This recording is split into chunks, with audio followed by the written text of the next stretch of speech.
Hello everyone, so we have finally come to the last part for this chapter.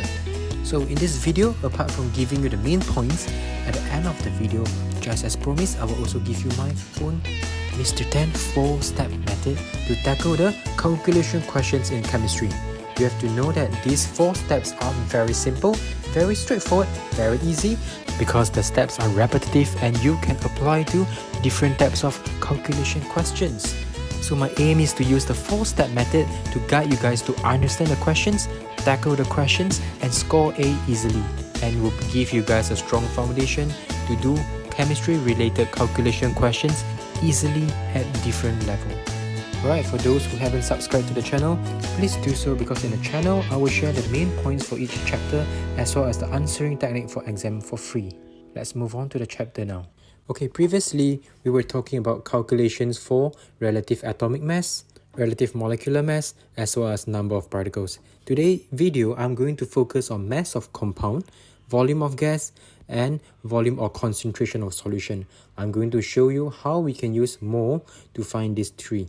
Besides that, at the end of the video, I will also show you few steps to do empirical formula. So we'll start with the first one, mass of compound. This equation here, mole equals to mass over molar mass. Okay, what is molar mass? If you see from here, molar mass is actually the mass of 1 mole of compound. Where do we get the molar mass? It can be easily obtained from your periodic table. Or we can say it's like calculating your relative atomic mass and molecular mass. You simply add them together like what you learned before. So for example, if you look at O on your periodic table, the mass is 16. So when you have a O2, the molar mass will be 16 times 2, giving you 32 gram per mole. Alright, let me show you 3 examples here.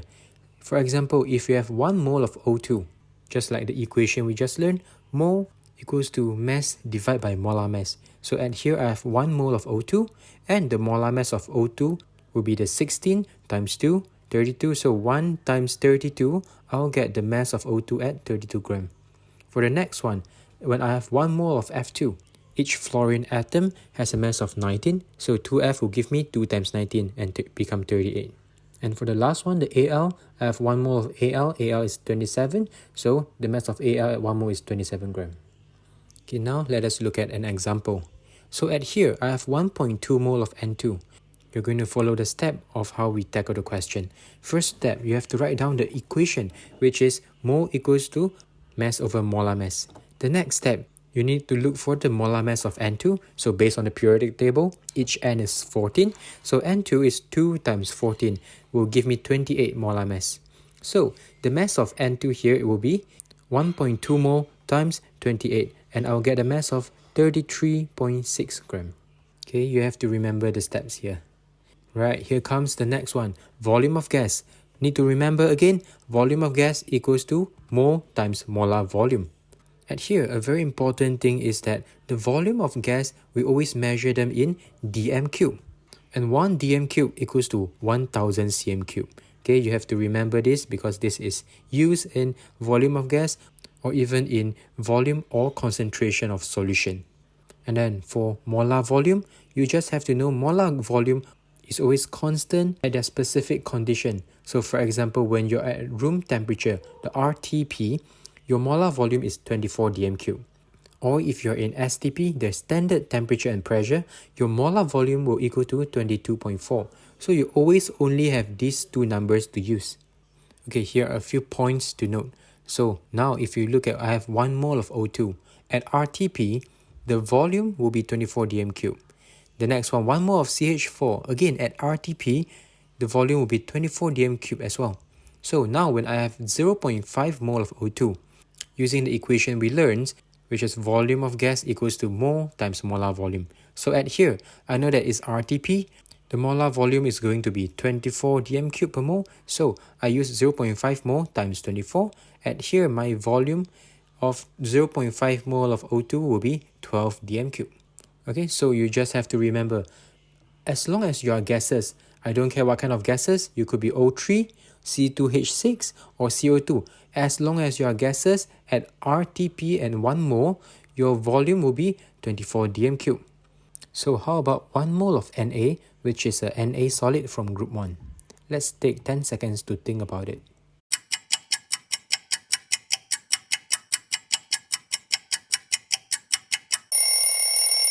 Okay, so for Na, you need to know it is a solid. So if it is a solid, this equation will not apply to it because this equation is only for gas. So in this case, the volume of solid will be not applicable. Okay?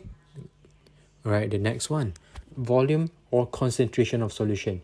The equation here is mole of solution equals to volume times concentration. And again, as you see here, the volume is in dm cube as well. And like what we said, 1 dm cube is 1000 cm cube. However, this one we'll see more in details in chapter 6 or 7. Okay, at here, let me give you a quick recap. So from what we learned in previous video as well as the first part of this video, 1 mole of O2, it will give me 6.02 times 10 to the power of 23 O2 molecules. We use the equation mole times Avogadro constant. In the case that the question asks you for the number of atoms, you need to know that each O2 molecules contains 2 atoms. So in this case, you will use 1 mole times Avogadro constant times the 2 atoms and give you this number. Okay, the next one, 1 mole of O2, when you refer to the periodic table, it will give you a mass of 32 grams because 16 times 2. The 16 comes from the periodic table. At the same time, if you are looking for the volume of your O2 gas, at RTP, it will be 24 dm cube, while at STP, it will be 22.4 dm cube. You must always remember this. So from here, you should realize, oh, actually 6.02 times 10 to the power of 23 O2 molecules actually equals to 32 grams. And at the same time, this 32 grams of O2 gas also have 24 dm cube.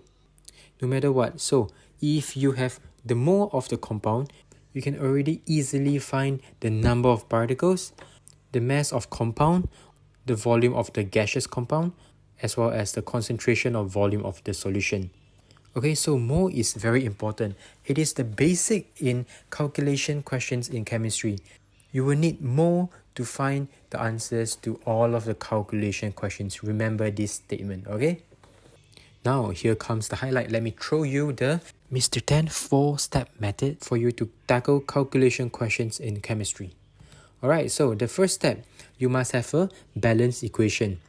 So for those who haven't learned this, it will look like what I write here. This is a chemical equation like 2x plus 3y equals to 2z. So the next step, depending on the info from question, maybe they give you the mass of compound or they give you any volume or number of particles, you can use that info to find mole. Okay, for example, I use the info and I find that, oh, actually 3y give me 6 mole. The next step you need to do is to compare and identify the mole of other compounds in the equation. What does it mean? So, if 3y give me 6 mole, the 3 things equals to 6 mole, 1 thing equals to 2 mole. So, when I have 2x, 2 things will equal to 4 mole. And at here, the 2z will equal to 4 mole as well. So, for example, if in this equation, I have other things like maybe I have 5L, the 5L will equals to 10 mole. Okay, you have to remember this comparison and identifying method. So now for the 4th step, you should already realize by this time, you already have the mole of all the compounds, the x, the y, the z in the equation. Based on what we learned, as long as I have the mole, I can already answer the question. If they want number of particles, the mass of compound, the volume of gas, or even the volume concentration of a solution. So basically, you can answer the questions easily already. Okay, just make sure you remember the 4 steps. Now, let me show you the steps to do empirical formula. So for those who don't know what it is, okay, empirical formula is actually like a ratio. It gives you a simplest ratio. So for example, if I have a compound, it's a C4H6. The simplest number between a 4 and 6 will be 2 and 3. So for C4H6, the empirical formula will be C2H3. Let's say another example of C2H10, the empirical formula will be CH5 because that is the simplest ratio. Alright, in order to do empirical formula, you must follow the following 5 or 6 steps and in this table. Okay, the first step, depending on the question, you need to label down the element. So in this case, I will use an example of Al and O. The next step, the question will give you the mass of the element. So for example, based on the question, I know that, oh, the mass of Al is 5.4 gram and the mass of O is 4.8 gram. But take note, in some cases, they might give you the mass in percentage. So if they say the mass percentage of Al is 32%, the mass percentage of O will be 100 minus 32, because for percentage, the maximum is 100%. Okay, here comes the third step. You need to find the mole. So what we need to do here is to refer to periodic table. The atomic mass of Al is 27, I write it down. Atomic mass of O is 16, I label it again. Using this information, in step 4, I will look for the mole. So I will use mass 5.4 gram divided by 27, I get 0.2. The same goes for oxygen, I will use 4.8 divided by 16, I'll get 0.3. And in the fifth step, you need to compare the two numbers you obtain in step 4. So between 0.2 and 0.3, which is smaller? So 0.2 is smaller. So in step 5, you will have to divide both the numbers with 0.2. So 0.2 divided by 0.2 is 1. 0.3 divided by 0.2 is 1.5. Okay, so take note. If you get a whole number in step 5, then that's it. However, if you get decimal places like this one, you need to go on to step 6. Because your molecular formula cannot be something with decimal places. Okay? So between 1 and 1.5, the whole number will be 2 and 3. Therefore, I know from here that the empirical formula for this compound will contain 2Al and 3O. So my empirical formula will be Al2O3. Okay, what you all need to do is just to practice these steps a few times with different types of questions. And in my online lesson, I will give you a lot more challenging questions to try. Okay, however, as usual, in my video, I will always give you different challenging questions to try. So at here, I have 3 questions for you to do. And take note of question 3. It is considered a more tricky one. Okay, you may try and I will reveal the answer on my Facebook on the coming Wednesday. Okay, good job for those who have reached all the way until here. Please give me a like or you can comment 100 so that I know. At the same time, if you have questions or you want to ask me anything, you can also post it in the comment. Okay, we have come to the end of this video. So apart from all the free contents on YouTube, I also have my own online lessons, which I will go into details of each chapter, and my own notes will indicate the answers that can prepare you for different types of examination questions. So I hope you all will be able to learn chemistry easily and even prepared for next level camp. Okay, see you all soon. Bye bye.